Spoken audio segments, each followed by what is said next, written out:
how do you feel about the Los Angeles Lakers also not making any moves and just being committed to the roster that they have? Do you feel scammed? I feel like it's time to accept that the Russell Westbrook trade completely shut the LeBron James title window closed. And that last year we saw them get the most of what they could after trading him, and they made a conference finals run by just completely maximizing the talent at hand, completely maximizing what they had from LeBron and AD in that run, getting the true best case scenario, and getting to the point where they clearly were outmatched talent-wise. That was, like I said, the best case scenario, and we saw that. Now we're seeing a median case scenario where the team is not that talented. They don't have a lot of options at their disposal. People were saying they need to make moves at the deadline because you can't waste a year of LeBron and AD healthy. And I agree. On the surface, that is gross. That to do nothing. You're giving up on LeBron essentially. But then again, there's no moves to make because you don't have a lot of enticing assets. Nobody wants your players. You have 1 or 2 first-round picks you can move. I forget exactly the amount of protections and swaps they have, but not much at your disposal to make a splash. The Hawks aren't giving up DeJounte for anything less than Austin Reeves. He's not worth that. Zach LaVine's hurt. There's no other big move out there that can be made. So it's like we said with the other teams. You're better off making no move instead of a bad move and just hoping that this summer when you have more first-round picks available, something can come up. But it's just I'm just at the realization that there's no light at the end of this tunnel. You love to see it. I mean, listen, as a hater, you love to see it, right? This is exactly what I've been waiting for. I've been praying for these days where the Lakers are just so down bad. This is fantastic. No, but I mean, Isaac's right though. He's right. They've already made the wrong move before, and we saw how that played out, getting Russell Westbrook. And if the Lakers, not even a year removed from the ending of that situation, decided, hey, let's do that again. Like, that was fun, right? That would also be very, very it's just mismanagement.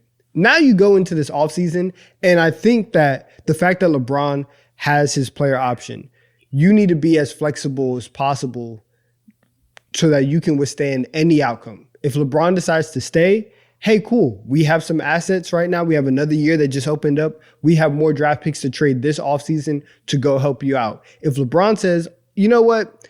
The last 2 years have been too rough. I don't really feel like being here. I'm going to dip.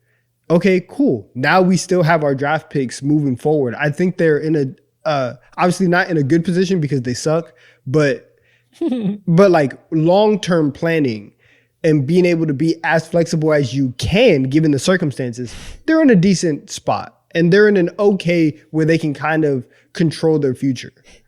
So they're in a terrible spot, but they were going to be in a terrible spot regardless. So it's a good thing they didn't dig themselves in a deeper hole. Exactly. There was no saving this team at the deadline. No matter what you want to do, you can either... So the weird thing is, this is essentially giving up on the season because you know this team isn't going to be good enough. They can do mental gymnastics and be like, I saw a tweet where Rob Pelinka is going to be like, we view Gabe Vincent as our real trade deadline addition. And that's exactly how he's going to fucking spin it. It's like, we have changes coming and players we're bringing back in to make us better. And they can do all that shit. Rob Pelinka loves spinning shit like that. He always has a soundbite for us. It's honestly hilarious. But either way, you're giving up on this team essentially by not making a move. But because any move you did make would make this team marginally better and wouldn't be good enough to sacrifice making a bigger move down the line where that could potentially have a more fruitful outcome. So it's sad, but you got to just you're basically throwing in the towel and just praying LeBron and AD can pull some shit out their ass and get that best case scenario again where we see them making conference finals run before they get horribly outmatched by the Clippers or the Nuggets. You better hope Rui's knocking down threes. That's 54% clip again. Great. Exactly. Good God, man. What a time to be alive. And I just love the way Rob spinned it. I saw someone on Twitter get this report out there or whatever saying like the Lakers are hoping to make a move with those 3 first-round picks being able to be moved. And like that's just like a good way to try to manipulate guys like LeBron and AD on the roster to think like, yeah, like don't worry about it. We got you guys. That way, like the second if LeBron does leave, they'll be okay regardless because of those picks. And this is just a good way to just like try to keep the guys happy for now. There's a rumor that they want Donovan Mitchell. These idiots think they're getting Donovan Mitchell with 3 first-round picks and D'Angelo Russell. Meanwhile, all these other teams have 1,000 picks to trade. The Nets are going to throw them 64 picks.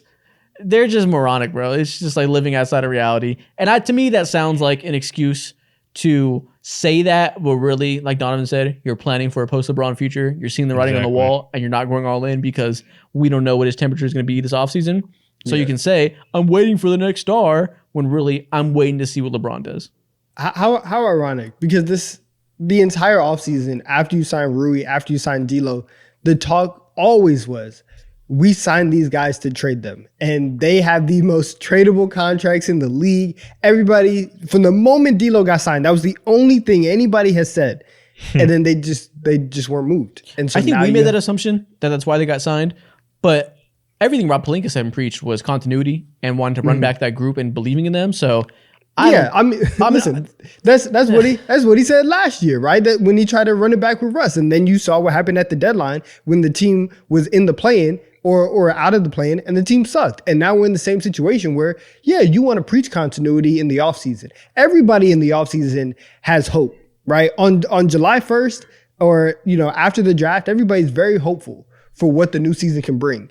You play 3 or 4 months and you're out of the play-in, and you're like, dang, this kind of sucks. We can't, why would I want to preach continuity with this? And so you might want to trade those guys, but he didn't. So it's just funny to see them in this scenario. But they're just waiting on LeBron. It was reported that Jovan Buha, who reports on the Lakers to The Athletic, reported that some of these teams that made these moves, trading players like multiple second-round picks, like Royce O'Neal, were definitely doing a Lakers tax and trying to upcharge them.